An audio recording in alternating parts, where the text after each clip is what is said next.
movie called I Married a Witch that Yeah. I wish it had an exclamation point in the title, but Or if it was like an anime title, it would be like "I married a witch?" question mark exclamation point. that actually that's the best possible version of this.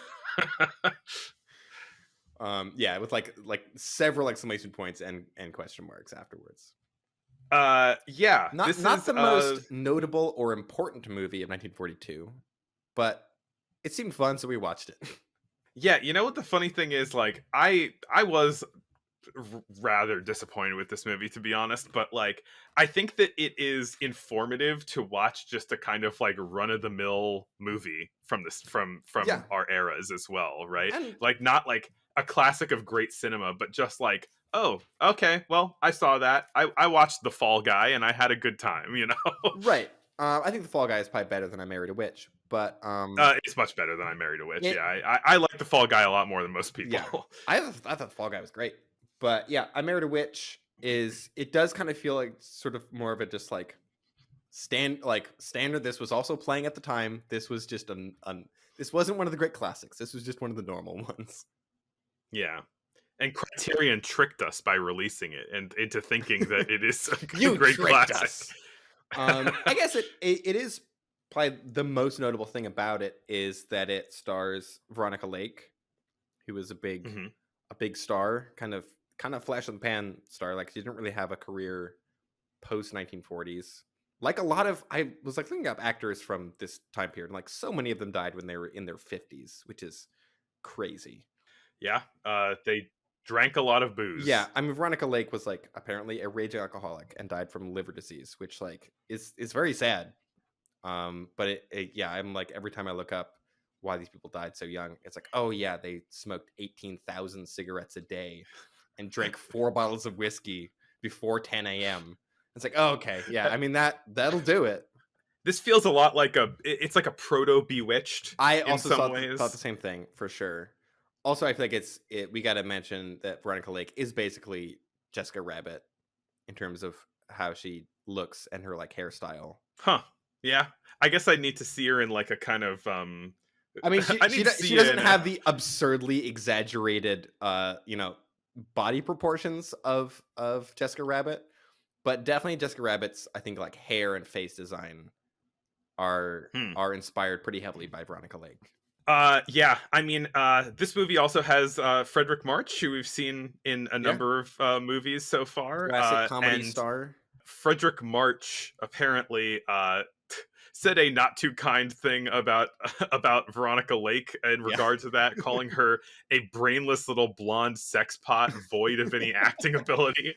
Which, tell you us how know, you really feel. regardless, regardless of all of the gender politics and whatnot, it is it's quite a burn, I will say. Yeah, And honestly, I don't think that she's a very good actor in this. So I think she's fine.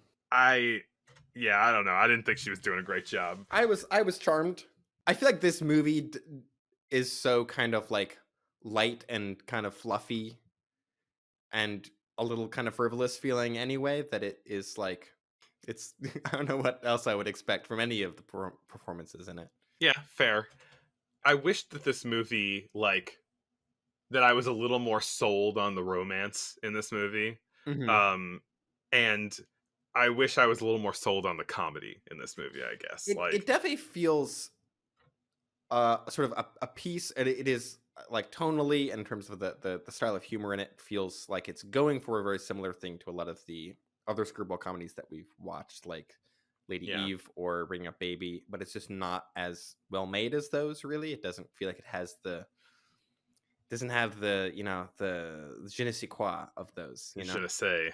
like I think Frederick March is even sort of like pushing himself to a more sort of like Cary Grant esque performance of Yeah. like Yeah. exasperated, like, oh no, what's my fiance gonna think when there's a lady in my bed? Oh.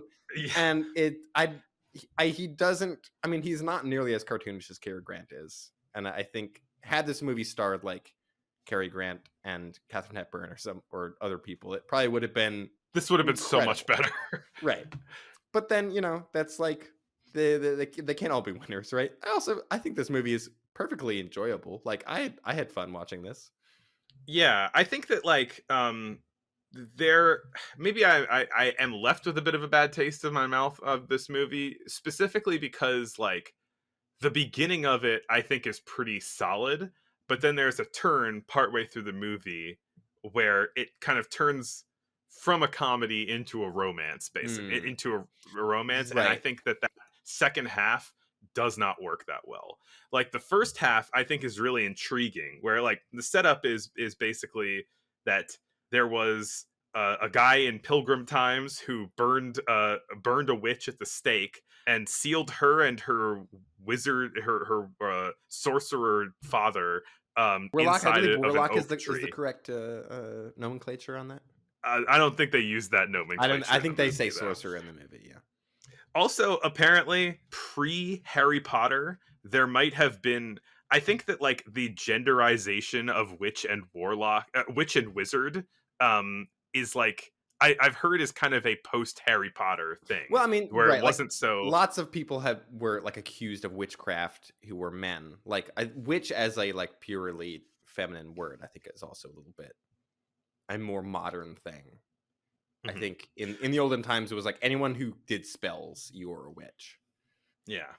But anyway, they are sealed inside of an oak tree, and finally, and the witch and the sorcerer like cast a curse upon his family to never find love, or never be satisfied in love, and so that curse goes on through their lineage up until modern era, I do really like where this like series of scenes of like different eras of all of the bad yeah, marriages that are happening. And it's all like yeah, that was it's fun. all I think it's a couple different actors, but I especially like when it's just Frederick They're March in like mutton chops and things. Yeah, yeah, they're all of the characters I think are played by Frederick March in different makeup and wigs and everything. And And yes. another thing I love in movies is like whenever they're like, here's a portrait of like my great ancestor, and it's the same actor, yeah, with just like with like a different hair and like a beard. Yeah, that's good. It's That's like funny. it. I always love it if it's supposed to be taken seriously or if it's a joke. I'm always happy. And so like the kind of impetus of the movie is that a lightning strikes the oak tree and they're freed from their prison after, hundreds of years. And so they go on to like in this movie like witches and sorcerers are legitimately evil. They're also like like not humans. They're like other beings. They're like supernatural yeah. creatures more than they are like people who cast spells. I mean, I think it's kind of an unavoidable problem when you want to do a movie like this or similar to this, but like You're kind of the, endorsing the Salem witch trials by saying witches are real. exactly, Yeah. yeah, yeah. But like, if you want witches to be real and you also want to include witch burnings in your movie, you have to like go like, okay, well, sometimes the witch trials were good, which Yeah. is an uncomfortable assertion to It make. is funny to But see kind of how some movies try to like get around that, or it's sort of like we're not endorsing any of the many, many, many murders that happened. it's just this one was okay. Right.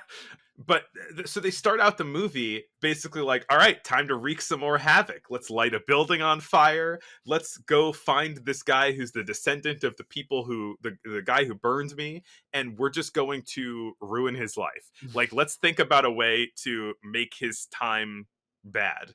And I think that they could also have had a lot more fun with this part. Like they could have Mm. gone a lot harder into like the screwball comedy of like how are we gonna like mess with this guy.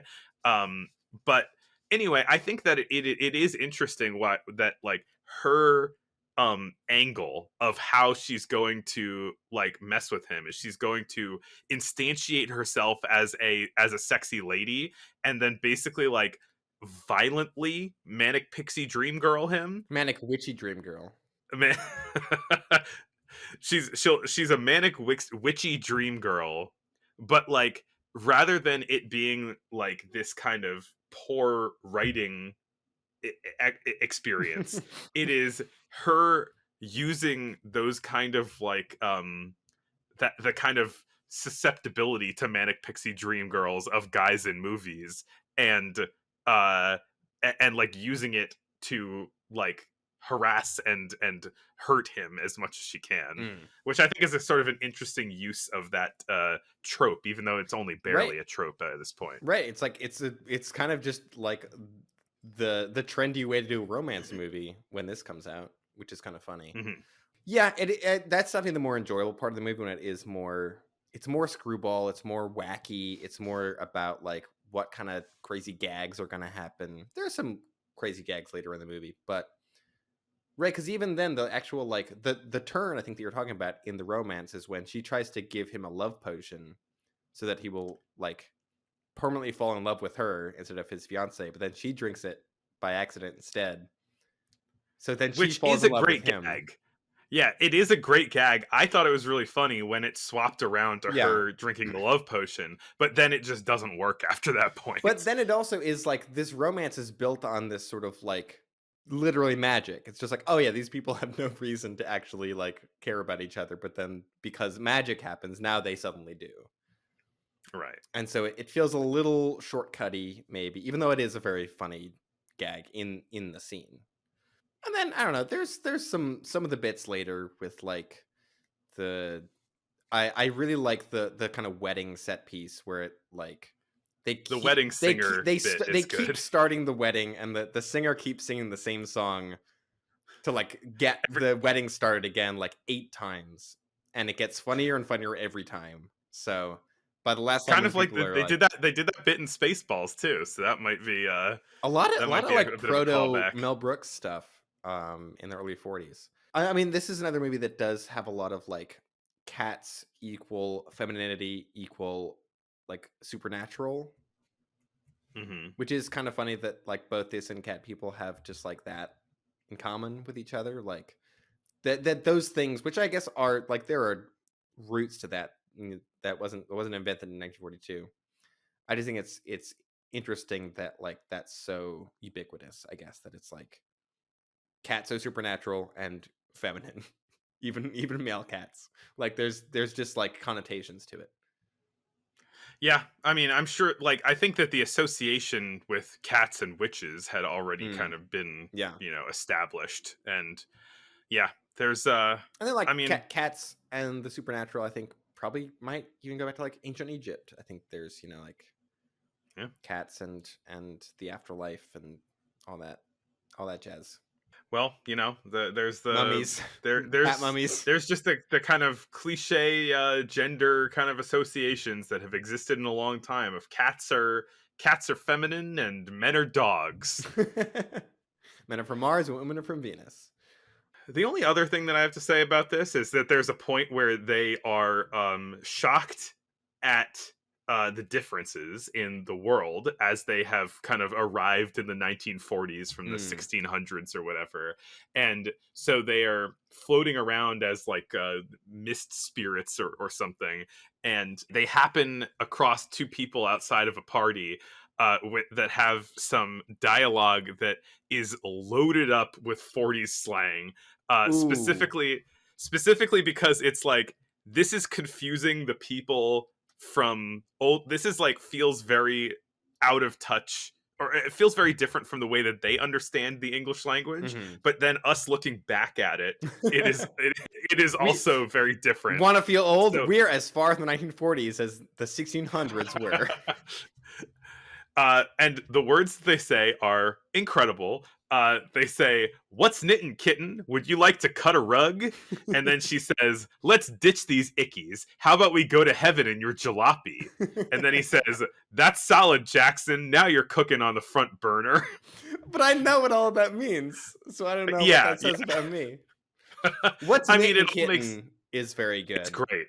What's knitting, kitten is and fantastic. It reminds me a lot of Go Peel and Eel, and it 1930s 40s rhyming slang, I guess, was a thing. Not in the same way that Cockney rhyming slang is, but like, yeah, I do like expressions like "go peel and eel" and "what's knitting, kitten" for sure. There's also like "let's ditch these ickies" is pretty good. Let's ditch these ickies is very good. We gotta bring this back. Yeah, I can't. We're young and hip. I need a I need like a cheat sheet of old terms so that I can remind myself to It's say funny these because all the I've time. looked those up and they do exist, but I feel like they're missing a lot of the really fun sort of expressions that we found just watching old movies. Yeah. I think like "go cut a rug" is something that is probably on some like 30s 40s slang cheat sheets, but "knit and kitten" and "ditch these ickies" I've Yeah. never heard anywhere else besides this movie. So Also, I'm surprised at the raciness of "how about we go to heaven in your jalopy?" Like that's well, there's even that like because in 1940s American English, saying "making love" just meant like making out with someone. Like it that is wasn't like full, and so there's a lot of 40s movies where people are like, "Ah, yes, yes, mother, he's making violent love to me in the kitchen," and it's like, what? But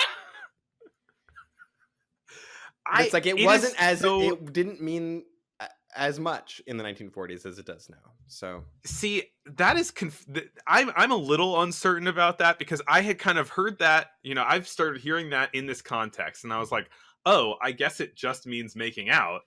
But I feel like there were some uses of it in movies that we have seen lately, like one hmm, or two, where it seemed to imply a bit more than making out. that might just be Like, the movie being a little cheeky. I don't know. but I'm guessing, like, there was some point where the term making love, like, shifted, right? Right. It And moved up. either we It can, moved up a like, couple bases in the base scheme. yeah, it scored a home run. um, but like we can either like I'm try this is something that I've been actively tracking of like when this The term etymology shifts. of making love. I love etymology. The sexiest thing ever. But um but I was thinking like, okay, there must be a point where it shifts. But then when I heard those ones that seem to have a bit more insinuation in them, I wondered if like in some contexts it just means making out, but given like the censorship that they were dealing with, right, Hmm. like maybe it always had a broader context where like in certain casual settings like it could mean like an umbrella term Hmm. for all types of hanky panky, right? And like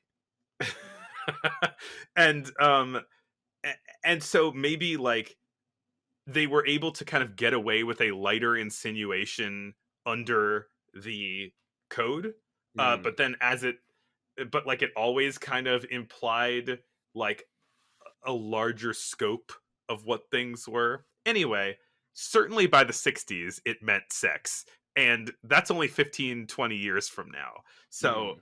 like that would be a very fast lexical shift if so. Yeah. I mean, it makes sense that it was an umbrella term, and maybe like under the Hayes Code, it was sort of like it tended to be used in a slightly less risque context. Yeah. Yeah.